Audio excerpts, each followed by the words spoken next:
Christmas morning was supposed to be magical. The tree was lit. The fireplace crackled softly. My kids were still in their pajamas, grinning as they tore through wrapping paper. And I was holding a small velvet box in my hand, the final gift, something I'd waited all year to give. Then my wife stood up, in front of our children, with a smile too calm for what she was about to say. She looked at me and said, "I want a divorce." Just like that. No warning, no conversation, no chance. My 13-year-old daughter burst into tears. My son stared at his mother like she'd just killed Santa Claus. And I sat frozen, the box still in my hand, unopened, my heart cracking louder than the fire behind us. She said I was emotionally absent, that she found connection with someone else, her yoga instructor. 6 months. She had rehearsed it all. A little holiday monologue about happiness, self-love, betrayal wrapped in tinsel. But what she didn't know, that box I was holding wasn't just a gift. It was proof of everything I'd been fighting for and everything she had just destroyed. If you've ever been blindsided by someone you trusted, don't go anywhere. This story, it's not about revenge. It's about clarity and the coldest kind of justice. Subscribe to Revenge with Chris and stick around. This Christmas, she wasn't the only one with surprises. Tone, calm, emotional, dramatic. Gyujung hipkejao, tramnhu fim tailio. Nhanva chinla Thomas Walker in Warrentetrituoi, Songo, Denver, Colorado. I'm Thomas Walker. I'm 43 years old. I live in Denver, Colorado. And until that morning, I thought I was a good man building a good life. I met Rebecca in college. She was this fierce, confident woman with a laugh that made people stop what they were doing just to look. We got married young, 25, bought our first house by 30, 2 kids, Emma and Noah. They became my world. I'm an architect. I've always loved building things that last. Solid foundations, sharp lines, clean spaces.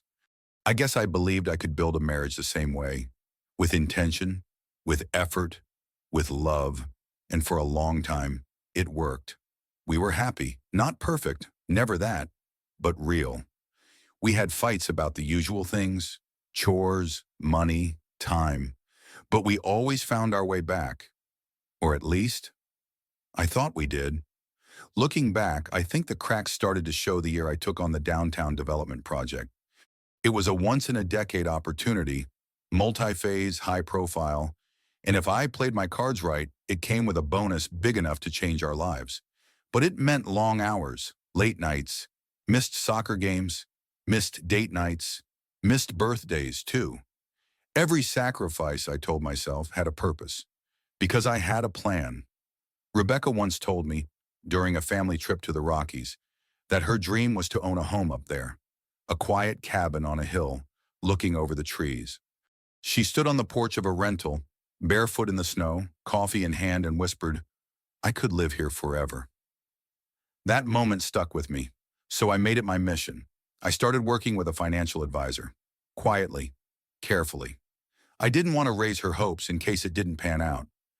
I wanted to surprise her, on Christmas, the key, the deed, the photo, all waiting inside that box.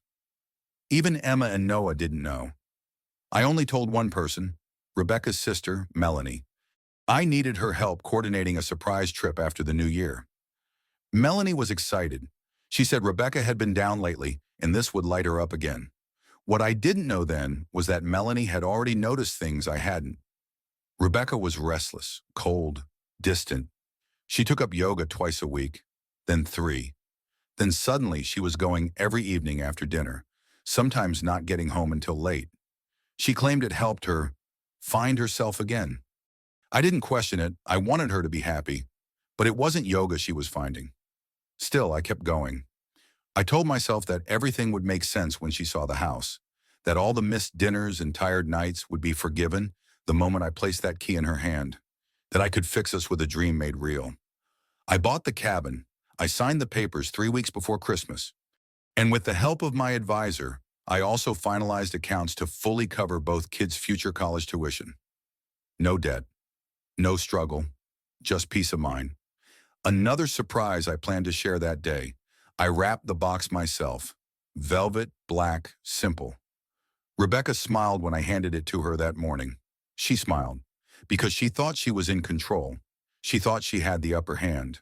That I was just the tired husband too distracted to notice his wife falling for another man. She was wrong. She had no idea that I knew. No idea what I had prepared. And no idea how everything she thought she wanted was already in her hands. Until she threw it all away in front of our children. The first time I really noticed something was off. It was subtle. Rebecca had come back from yoga with a strange look on her face. Glassy eyes, flushed cheeks, but not from exercise. She wasn't out of breath. She wasn't glowing with that post-workout high. She just looked far away. When I asked how class went, she blinked like I'd interrupted a dream. "Oh, good," she said too quickly. Then she kissed me on the cheek and went straight to the shower without another word. I brushed it off. People change, I told myself. She's finding herself again. Maybe she's just tired. Maybe the holidays are stressing her out. Maybe, just maybe, it's all in my head. But then came the locked phone. Rebecca had never hidden her phone from me. We shared everything. Grocery lists, Netflix password, jokes about the kids. Suddenly her phone was glued to her side. The moment it buzzed, she would glance at it, her face shifting, sometimes smiling, sometimes serious, but always guarded. One night I walked into the kitchen and saw her texting. She jumped like a kid caught sneaking cookies, turned the screen away and said, "It's just Melanie." Except when I asked Melanie about it the next day, she looked confused. I haven't texted her in days. Still, I wanted to believe. I needed to believe. I had put everything, time, energy, money, heart, into this surprise, into our future. So I doubled down. I started coming home earlier, skipping after-hours meetings.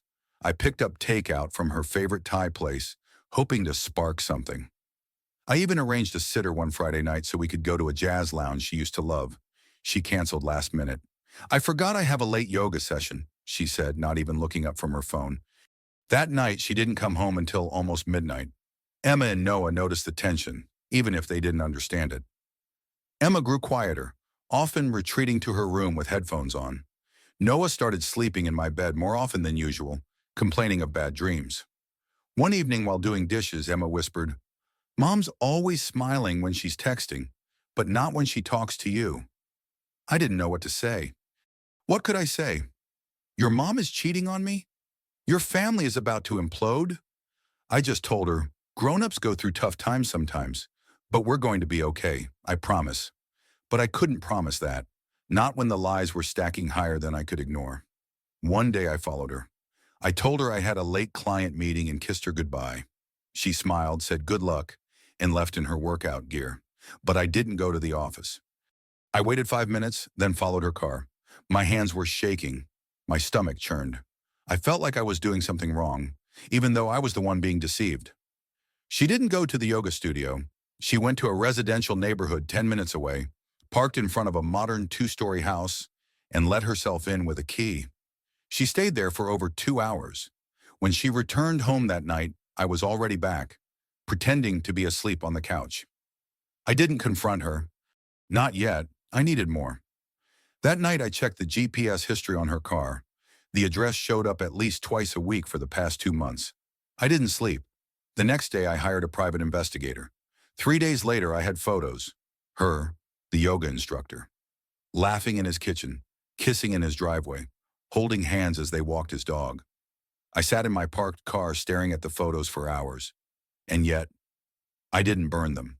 I didn't scream. I didn't pack my bags. I went home. Because I still had one thing left to do. I would give her the house. I would give her the box. I would show her the life we could have had, the future she could have chosen.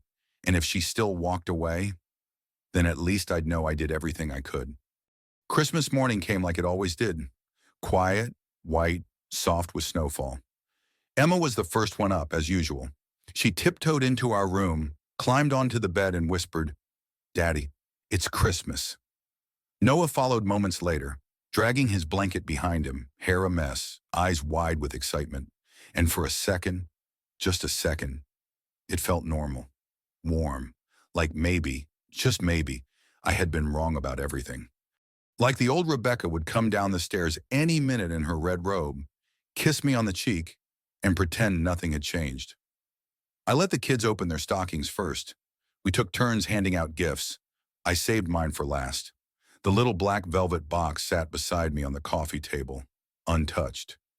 Rebecca sat across from me, legs crossed, sipping coffee, watching the kids unwrap their presents with a strange expression, almost too composed.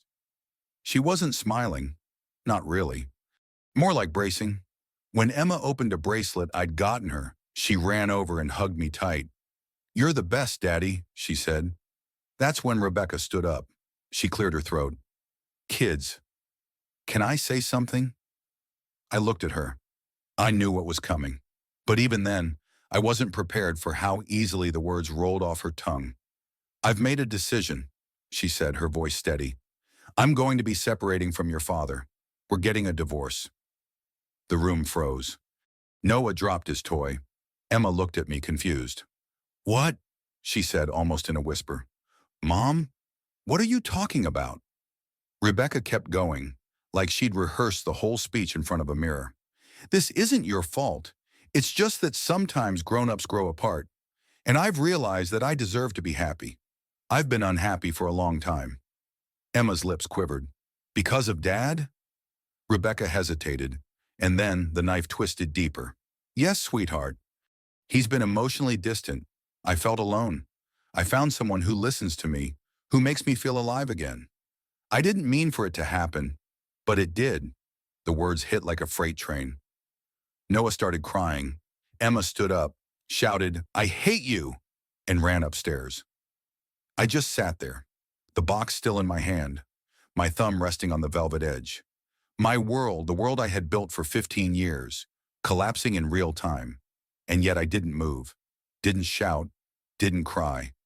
When Rebecca finished her little monologue, she looked at me, expecting perhaps anger or chaos.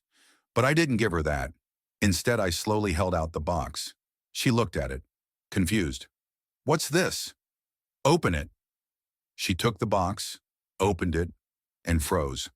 Inside was a silver key, a photo of the mountain home overlooking the Rockies, a printed contract with both our names, the one she had fallen in love with all those years ago. And beneath it, copies of our children's prepaid college funds, certificates of long-term savings accounts I had set up in their names. Rebecca's face began to crack.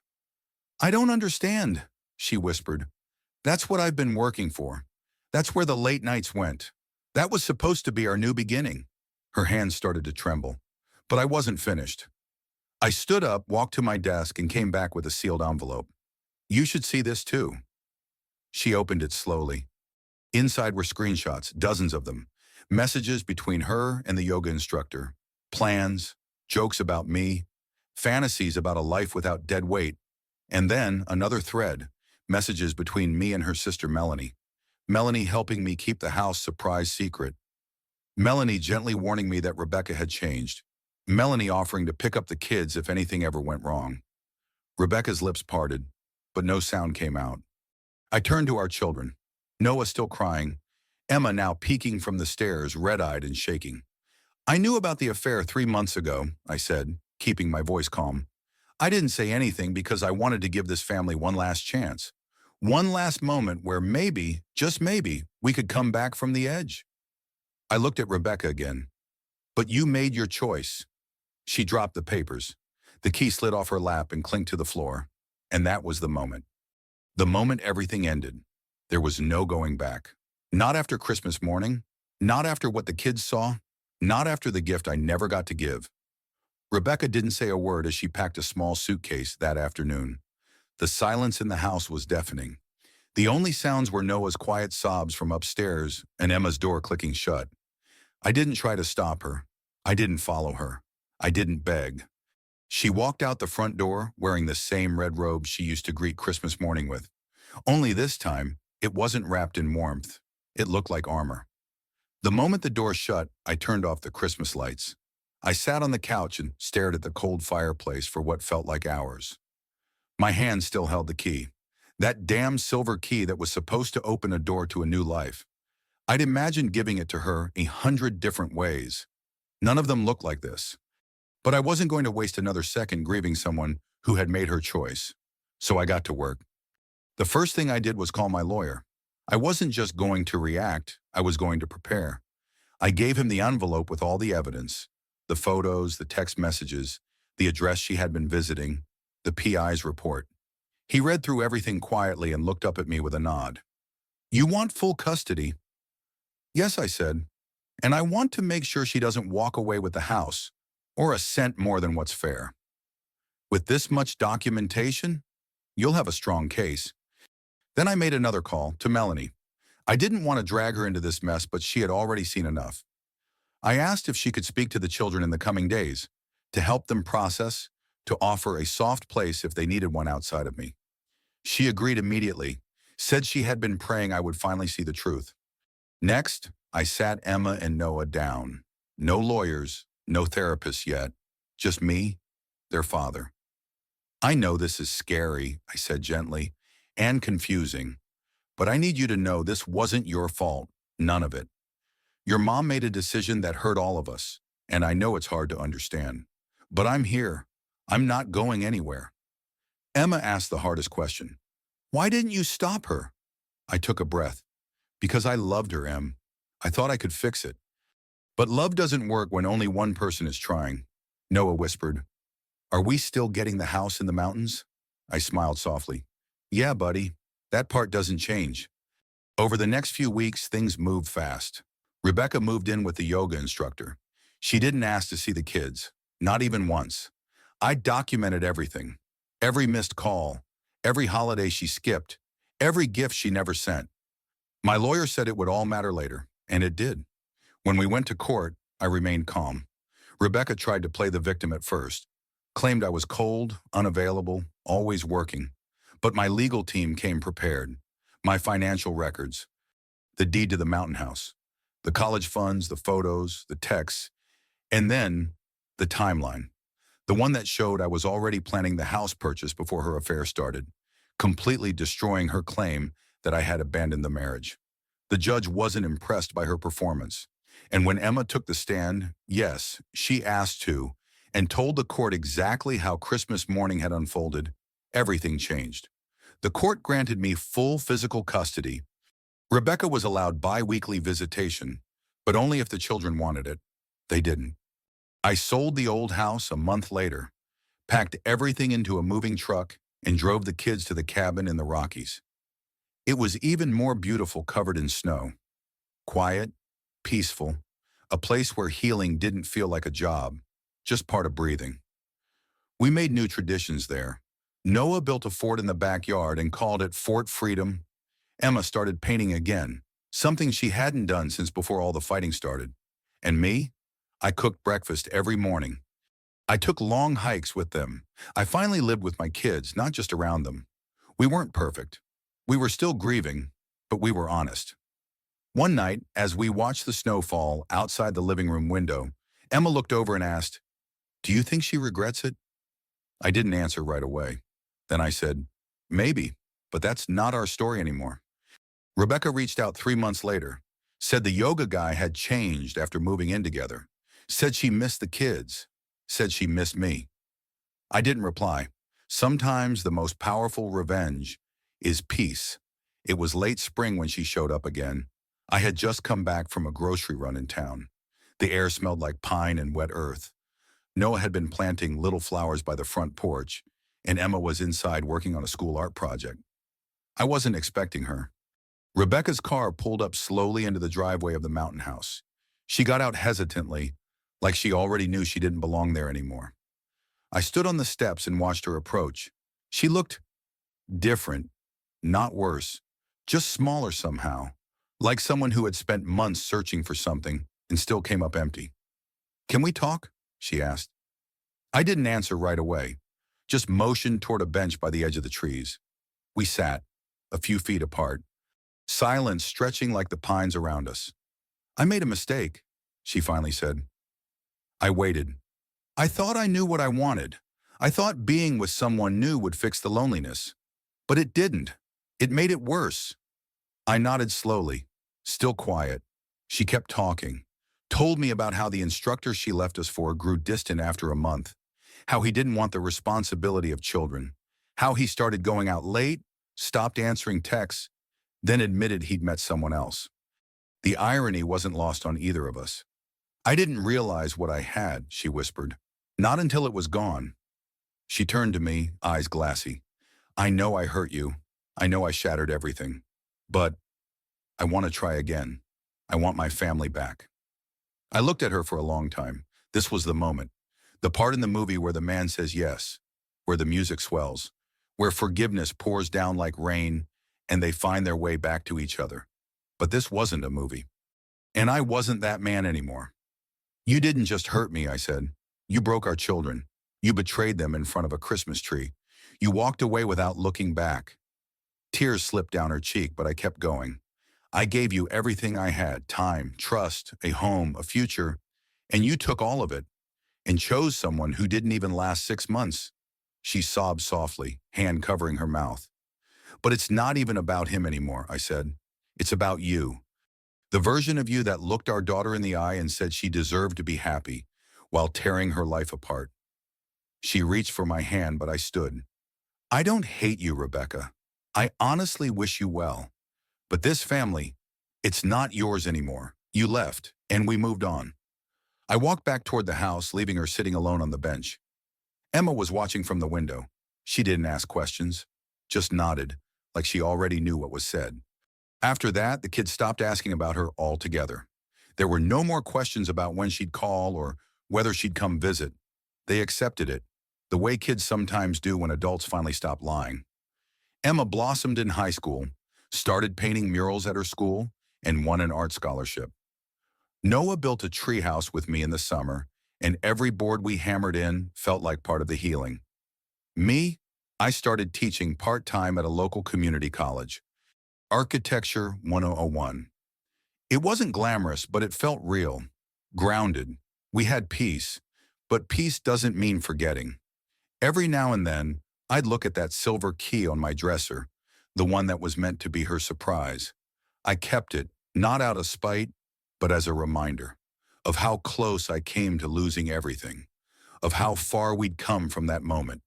One evening, about a year after the divorce was finalized, I got a letter in the mail, handwritten, no return address. It was from Rebecca, just one page. She didn't ask for anything, no apologies, no promises, just acknowledgement.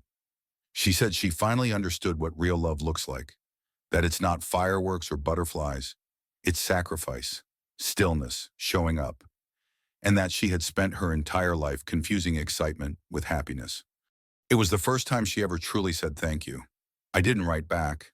I didn't need to. That's the thing about betrayal. It burns. But if you survive it, you come out stronger, sharper, more sure of who you are. I don't need revenge. I have something better, a life she can never take from me again. 2 years have passed since that Christmas morning. The mountain house is no longer just a symbol of what could have been. It's our home, our safe place. The walls echo with laughter again, not forced or polite, but real, the kind that comes from healing. Emma just turned 15. She's strong, bold, and carries herself with a quiet confidence that reminds me of her mother, before the distance set in. She paints every day now. Her art teacher says she has a gift. I already knew that. Noah's 13. He still sleeps with a nightlight but doesn't need me to stay in his room anymore. Last week, he asked me what forgiveness really means. I told him it's when you stop letting someone else's choices poison your peace. We still talk about Rebecca sometimes. I don't speak badly about her. I don't need to. The kids remember everything. They were there. They felt the weight of every word, every silence, every broken promise. And they're old enough now to form their own conclusions. Sometimes the best revenge isn't fire and fury. Sometimes it's walking away with your dignity intact, building something better, while the people who hurt you sit with what they lost. I didn't get the Christmas I planned, but I got something better. Clarity, strength, a second chance at being a father my kids can depend on, fully, without conditions. And in the end, that's the only gift I ever really needed. What did you think of this story? If you were in my shoes that Christmas morning, how would you have responded? Let me know in the comments and tell us where you're watching from. If you stand with me, vote number 2.